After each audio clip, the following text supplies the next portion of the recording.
Компанияи Султон ва Баха Медиа аз тамоми нуқтаҳои шаҳри Москва ва Московский област ба Тоҷикистон бор меоранд. Борҳо ба шаҳри Душанбе, Ёвон, Қурған, Вахш, Турсунзода, умуман ба ҳама нуқтаҳои ҷумҳурии Тоҷикистон оварда мешаванд. Рақамҳо дар рӯи экран, дар ҳар куҷои Москва қарор дошта бошед, занг бизанед, меоянд, бепул мегиранд боротона. Ва нархи 1 кило бортон ба Тоҷикистон равон карданаш 50 рубля дар бар мегирад. Ва аз Тоҷикистон бора аз дасти кӣ мегирен, рақамҳош дар ҳамиҷа ҳастай. Айноми юристиҷаи муроҷиат кунен, бортона тезтар мебаранд.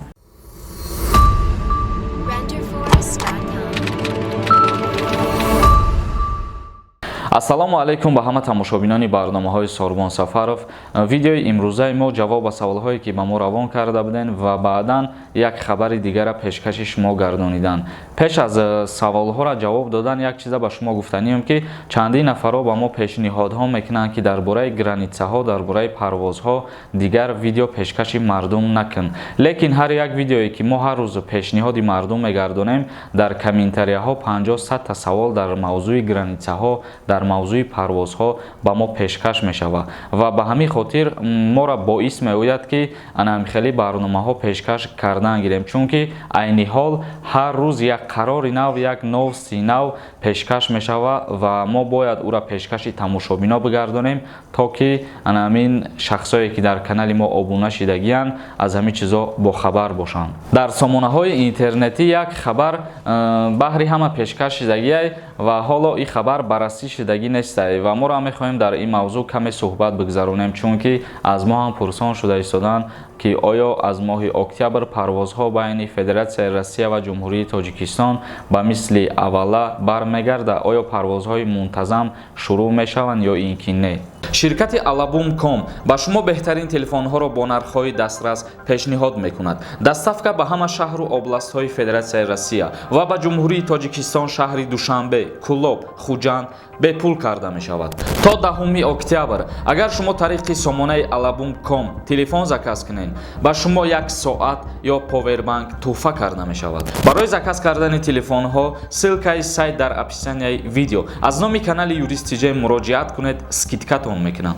Айни ҳол Москва парвозҳои ба Душанбе аз моҳи октябрро баррасӣ карда истодааст. Ҳоло ягон қарор бировардагӣ нестай ки аз 1 октябр парвозҳо шурӯъ мешаванд ва ҳамин масъаларо баррасӣ карда истодаанд, на танҳо ба Ҷумҳурии Тоҷикистон шаҳри Душанбе, бо чандин ҷойҳо ҳаллу фасл карда истодаанд ки аз моҳи октябр парвозҳои мунтазамшона оғоз бигардонанд. Гуфтушунидҳо асосан дар бораи парвозҳои аз Москва ба Нурсултон ва ба Баку ва ба шаҳри Душанбе ҳаллу фасл шуда истодааст ва айни ҳол ҳар яки мо шуморо боис меояд ки то ҳаллу фасл шудани ҳамин масъала интизор шавем ва агар ки маслиҳатҳошон туғри бигиранд ҳамин давлатҳо байни якдигариш, мумкин ки аз моҳи октябр кушода кунанд парвозҳои мунтазами худшона.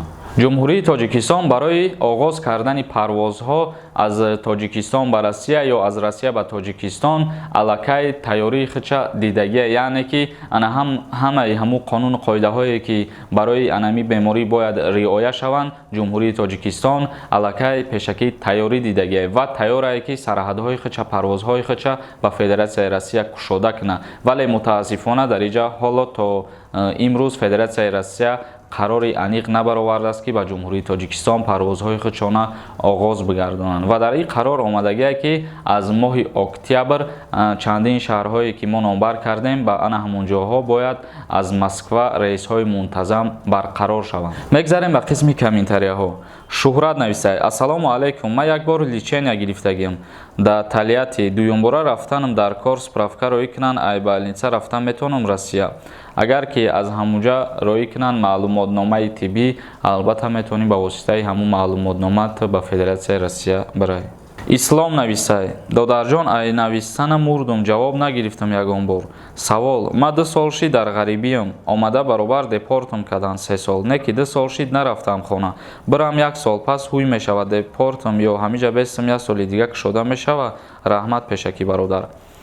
Кушода мешавад, леки дар инҷа як гапи дигаре ки агар дар тӯли ҳамин 1 сол тра дастгир кунанд, мумкин ки ба ҷавобгарии ҷиноятӣ дар Федератсияи Россия кашида шавӣ. Чунки тра дар вақте ки депортатсия мекунанд, муҳлат метиҳанд 10 рӯз ё ки 15 рӯз, чунки аз Федератсияи Россия ты берун бироӣ. Лекин ты қонуну қоидаша риоя накарда, 2 соли дига бо дар ҳамуҷа гашту гузор кардагӣ.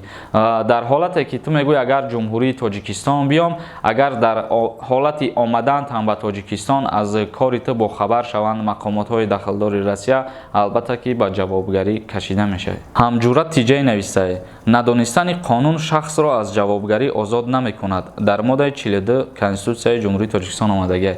Албатта надонистани қонун ҳеҷ касаи ҷавобгарӣ озод намекунад. Мо дар бораи ҳамин ролик ҳам кардагем ва дар чандин барномаҳоро ҳам гуфтагем ки яке аз мову шумо агар ба ягон ҳуқуқвайронкунӣ роҳ битем ё ки ягон ҷиноят содир кунем аз надонистан, ин моро аз ҷавобгарӣ озод намекунад. Чунки Конститутсияи Ҷумҳурии Тоҷикистон ин чиза барои ҳамаи мову шумо пешниҳод карда гуфтагие ки надонистани қонун касро аз ҷавобгарӣ озод намекунад. Юлдошев нависай: салом алайкум, донишҷӯёне ки аз Чин ба Тоҷикистон омадагиянд, ба хизмати ҳарбӣ даъват мекунанд? даъват карда намешаванд. донишҷӯёне ки аз ҳар куҷои дунё ба ҷумҳурии Тоҷикистон омадану дар ҳамиҷа дар монданд, вале айни ҳол дарсҳои ваё сар шидагиай. Дар ин бора бисёр савол мешавад ки донишҷӯёро ба хизмат даъват мекунанд ё ин ки не. Иҷа ба назар мегиранд баста будани марзҳоро ва парвоз накардани ҳамин самолётҳоро ба назар мегиранду ба хизмати ҳарбӣ даъват намекунанд. Лекин дар иҷа бояд шумо ай ҳамун ҷое ки таҳсил мекунед як маълумотномаи донишҷӯӣ дар дасти худтон дошта бошед. Дар ҳар куҷое ки таҳсил мекунед, шумо ҳамунҷа да муроҷиат мекунед, через факс ба шумо бояд маълумотнома аз ҳамун донишгоҳтон равон кунанд ки шумо дар ҳақиқат дар ҳамунҷа таҳсил мекунед ва студентен. Баҳодур нависай: салом алайкум акаи Сорбон, аз Москва ба Тоҷикистон нархи билет чанд сумай? Раҳмат пешакӣ. Аз Москва ба Тоҷикистон ё ки аз Тоҷикистон ба Федератсияи Россия нархи чипта 400 евроро дар бар мегирад, яъне 400 еврош қариб 5000 сомон мешавад. Ислом Юсупов нависай: салом алайкум, оё ЗАГСро набурида ва ҷавоб надода, ҷудо нашуда, кӯчу бандро ҳамашро бурдан ва алимент супоридан қарори суд ноҳияи Вахш оё тоғрӣ аст? Худо нигаҳдор. дар ҳолате ки ҷудо нашида, яъне бо тариқи исломӣ ту ҷавоби занта додагӣ нестӣ ва ба тариқи қонунгузории ҷумҳурии Тоҷикистон низ аз ЗАГС ҷудо шидагӣ нестен ва дар ин ҳолат суд набояд ҳалнома бирора барои ситонидани алимент ё ки барои тақсим кардани молу мулки зану шавҳар. И фикр мекунам ки дар ягон ҷо тоғрӣ намегирад хеле охи вақте ки ту занта ҷавобша додагӣ нестӣ ва ЗАГС ҳам ҷудо кардагӣ нестӣ, миёянд кӯчу банда мегиранд мебаранд ё ки тра меган алимент муспор. Дар ҳолатҳое ки мақсад агар ту бо тариқи исломӣ ҷавоби занта метиву вай хонашон мерава, дар ин ҳолат ЗАГСа ҷудо накарда агар зан ба суд муроҷиат кунад, аллакай суд қарор бироварда метавонад барои ситонидани алимент ба фарзанд ва ин ҳолате ки ту қайд кардӣ бародар, ин хеле ҳолата намешавад. Аббосов нависай: ассалому алайкум бародар, қонуни Тоҷикистон никоҳи хештавориро иҷозат метиҳад ё не? Яъне духтари холаи амаи бигирӣ мумкин ҳам чиз да хидмон? қонунгузории ҷумҳурии Тоҷикистон кодекси оила ҳамин чиза манъ кардагия, яъне дар кодекси оилаи ҷумҳурии Тоҷикистон омадагия ки никоҳ байни хешовандони наздик манъ карда шудагия, аз ҷумла духтари хола, духтари ама ё ки духтари тағоӣ ё духтари амакӣ, умуман байни хешовандон қонунгузорӣ никоҳа манъ кардагия. Тоҷиддин нависай: салом алайкум бародар, духтара синни солуш нараса агар мешава ба занӣ бигириш, ҳамира мефаҳмондӣ. Мутобиқи қонунгузории ҷумҳурии Тоҷикистон омадагия ки агар духтаре ки синни солуш ба никоҳ намераса, бо тариқи ҳалномаи суд метавонӣ ЗАГС кунӣ ва никоҳ кунӣ, ӯро ба занӣ бигирӣ.